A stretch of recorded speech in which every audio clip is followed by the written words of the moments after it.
मुझे छल नहीं सकते विष्णु। तारकासुर का बल केवल उसकी भुजाओं में नहीं है, उसकी बुद्धि में भी है। मैं इसी रूप में तुम्हें उठाकर ले जाऊंगा। तुम शक्ति की रक्षा करने आए थे ना, अब मैं तुमसे शक्ति का पता लगवाऊंगा और तुम मेरा कुछ नहीं बिगाड़ सकते, क्योंकि ब्रह्मा के वरदान के कारण तुम मुझे मार नहीं सकते। निसंदेह मार नहीं सकते, परंतु मेरी माया से बचने का वरदान तो नहीं मिला है ना तुम्हें?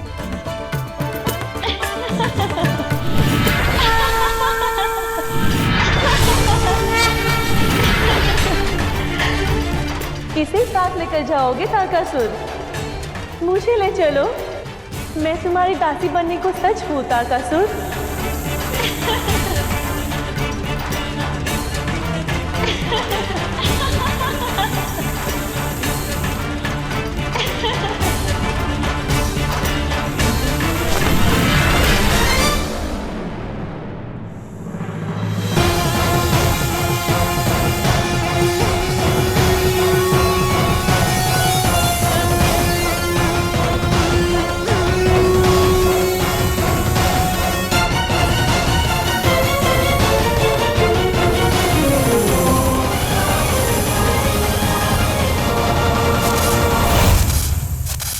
ये त्रिशूल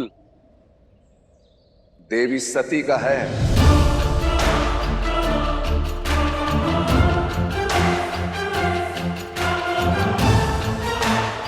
और अब से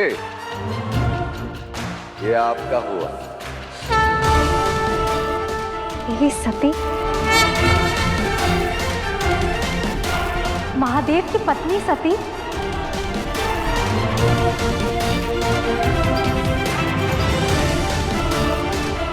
हाँ पार्वती,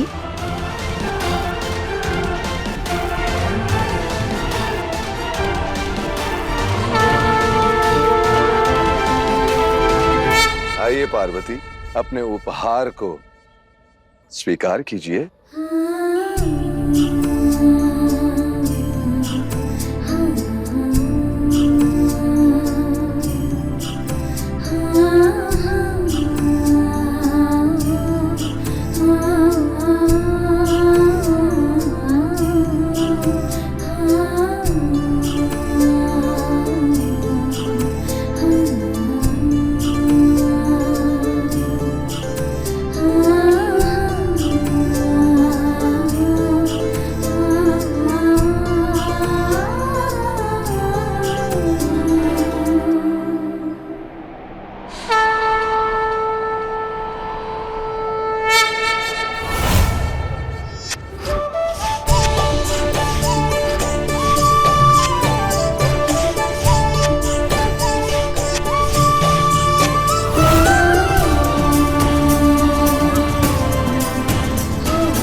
त्रिशूल को देवी सती ने स्पर्श किया होगा। इस त्रिशूल के साथ वो शिव से मिली होंगी। इस त्रिशूल को लेकर उन दोनों ने साथ में नृत्य किया होगा।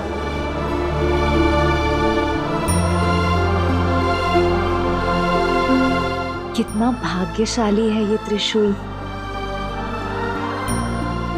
और कितनी भाग्यशाली हूं मैं कि ये त्रिशूल मुझे मिला।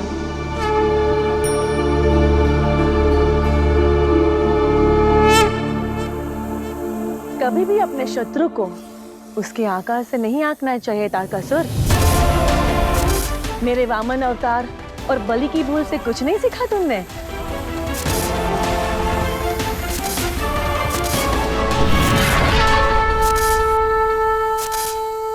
तक महादेव है, ना ही तुम नारायण को बंदी बना सकते हो और ना ही तुम आदि शक्ति का कुछ बिगाड़ सकते हो। कितने भी गुप्तचर लगा लो तारकासुर, मां आदि शक्ति को ढूंढ नहीं पाओगे। तुम्हारे पास बचने का केवल एक ही मार्ग है,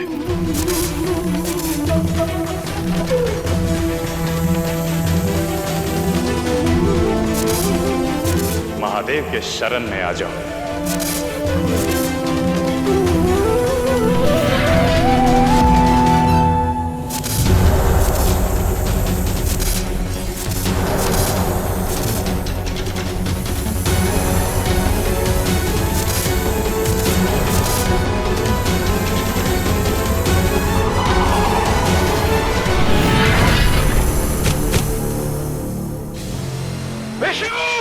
तुम मुझे पाश में बांधोगे? इस दुस्साहस का प्रतिकार लेगा तारकासुर।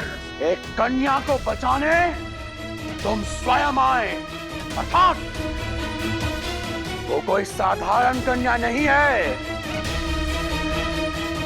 मुझे विश्वास है कि वही कन्या शक्ति है। अब वो मुझसे बच नहीं सकती। आज तुम सफल हुए, परंतु कल मेरा होगा। अब उस कन्या के पास अधिक समय नहीं है, उसे मरना ही होगा।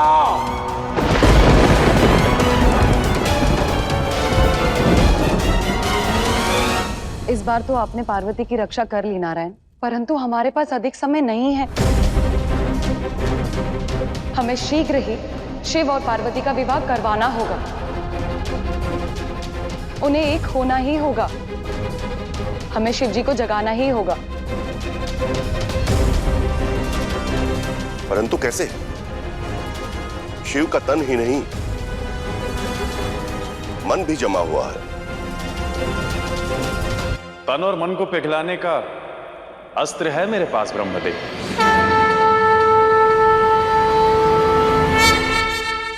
देवर्षि, अब जब आपने मेरी बहन को सती का त्रिशूल दे दिया है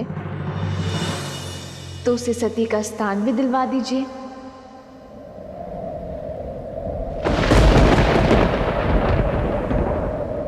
ये क्या कह रही हैं दीदी? वैसे बात में तर्क तो है।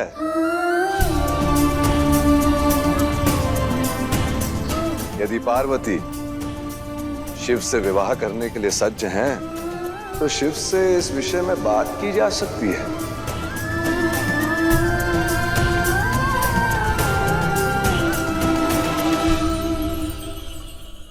तो बताइए।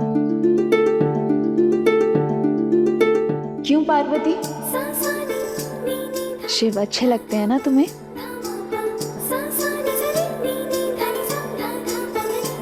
गंगा दीदी, शिव भला किसे नहीं भाएंगे।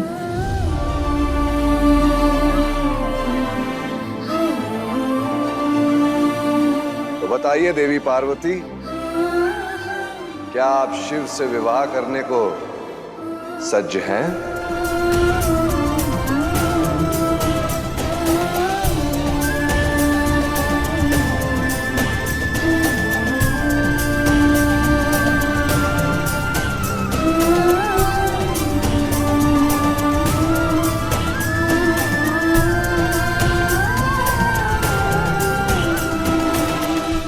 सुलभता के अनुसार मुझे अभी ला जानी चाहिए,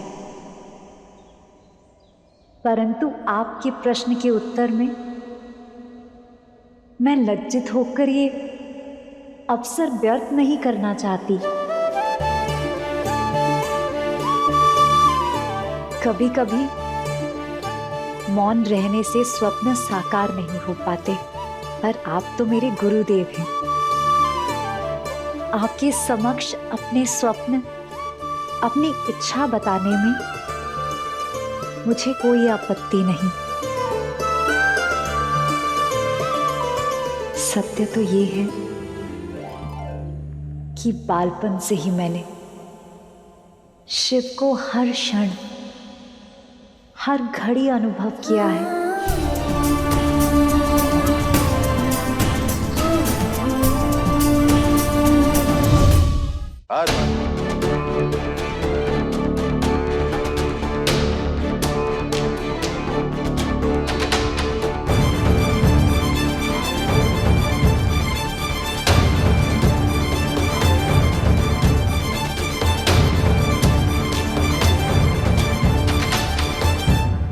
मुझे शिव से विवाह स्वीकार है, स्वीकार है, स्वीकार है, स्वीकार है, स्वीकार है।